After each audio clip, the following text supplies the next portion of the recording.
शादी को कुछ ही समय हुआ, आज काम के लिए मेहरी नहीं आई, इसीलिए शीलू बर्तन धोने लगी।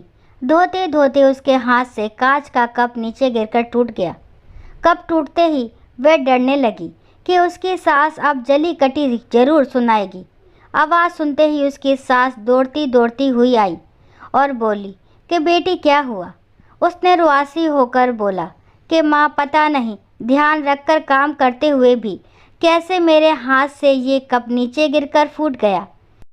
सास बोली कि बेटी चिंता नहीं कर, कप ही तो फूटा है, भले ही इसके कितने ही टुकड़े हो गए हो, पर मेरी बेटी के दिल के टुकड़े ना हो। मेरी बहू से महंगा क्या ये कप है। और हाँ, तुझे अब ये सब करने की कहाँ ज़रूरत आ पड़ी, मेहंदी भी नहीं उतरी तेरे हाथों से। अभी तुम राज के साथ ज़्यादा से ज़्यादा वक्त बिताओ और एक दूसरे को समझो, तभी तो तुम दोनों की नींव मजबूत बनेगी। ज्योति, इधर आना, अपनी भाभी का ख्याल रख, अभी इस घर में नई आई है। शीलू, तुम मुझे अपनी माँ ही समझना, मुझे भी तुम्हारा दिल जीतना है। सास बनकर नहीं, माँ बनकर। शब्द क्या मानो अमृत के घूंट थे। देखते देखते शीलू की आंखें छलछला गई। वह सास के पैरों में गिर गई और बोली कि मैंने एक माँ छोड़ी है तो दूसरी नई माँ पाई है, बल्कि ये माँ तो पहले वाली माँ से भी ज़्यादा ममता मेरे लिए रखती है। यदि घर में कप टूट जाता तो माँ भी दो बात कहे बिना नहीं रहती। रात को शीलू की जैसे नींद ही उड़ गई। रह रहकर शाम की घटना याद आ रही थी। सास के बारे में उसकी जो सोच थी उससे विपरीत सास का व्यवहार पाया। उसका भी कसूर नहीं था ऐसा सोचना, क्योंकि उसने अधिकतर लोगों के मुंह से बुरी सास के बारे में ही सुना था और मालूम नहीं कब वह अतीत के पन्नों में चली गई। उसे याद आया कि कुछ साल पहले इकलौते भैया की नई नई शादी हुई थी। भाभी के हाथों से मेहंदी का रंग उतरने से पहले ही माँ ने भाभी पर घर के काम की पूरी जिम्मेदारी डाल दी और अपने ही नियम कानून के हिसाब से भाभी को चलने को विवश करती। माँ ने भाभी को घर में एडजस्ट होने में ज़रा भी वक्त नहीं दिया। भैया भाभी को बाहर ले जाते तो माँ का मुंह फूल जाता। वह बोलती रहती कि हर समय भाभी को साथ ले जाने की कहाँ ज़रूरत है। कभी भी भाभी को खुली हंसी हंसते नहीं देखा। समय के साथ भाभी ने सहना छोड़ दिया। फिर हर रोज़ घर में झगड़ा होने लगा। एक दिन भाभी के हाथ से कांच का गिलास नीचे गिरकर टूट गया। माँ चिल्लाने लगी कि कितना कीमती गिलास फोड़ दिया, रोज़ रोज़ इतना माल खाती हो, उसकी शक्ति कहाँ गई। अपने मायके में गिलास फूटा होता तो मालूम चलता।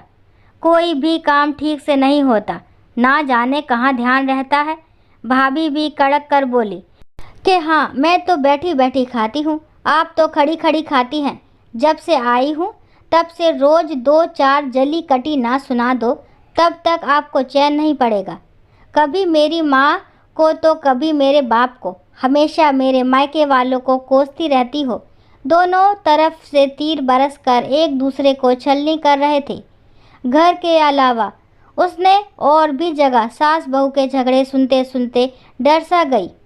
वह शादी से कतराने लगी, पर माँ बाप के कारण शादी करनी पड़ी और एक अनजाने भय को लेकर ससुराल आ गई।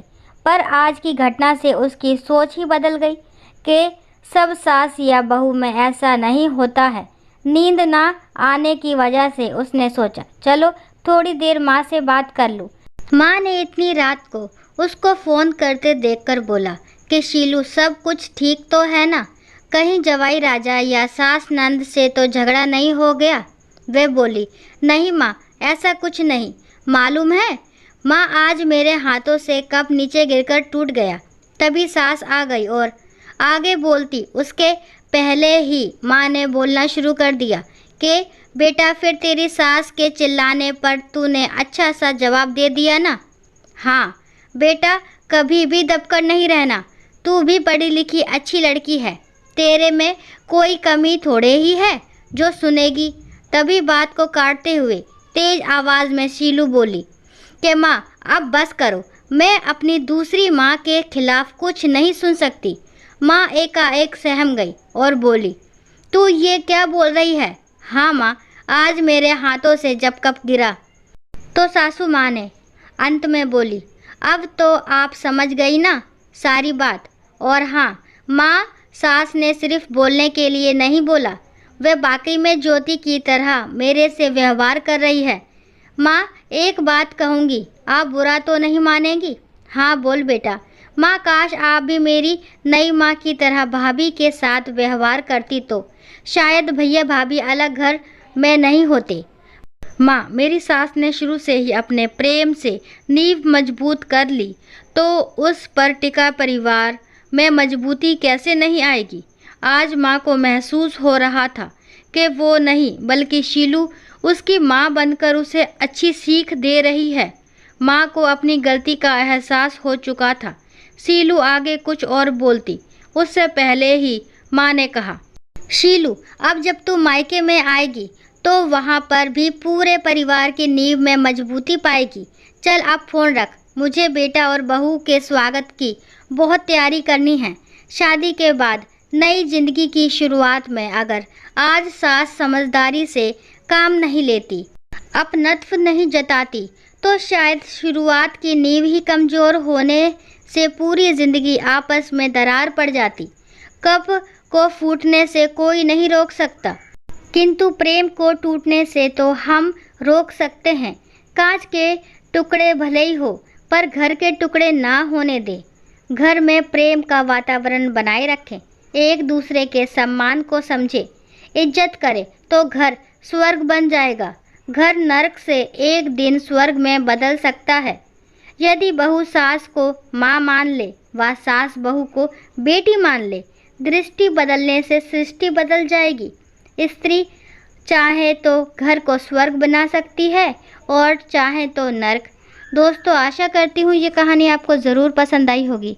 अगर कहानी पसंद आती है तो प्लीज़ मेरे चैनल को लाइक शेयर सब्सक्राइब करना ना भूलें और इस कहानी के बारे में आपके क्या विचार है कमेंट बॉक्स में ज़रूर बताएं। कहानी को लास्ट तक सुनने के लिए थैंक यू। राम राम, राधे राधे।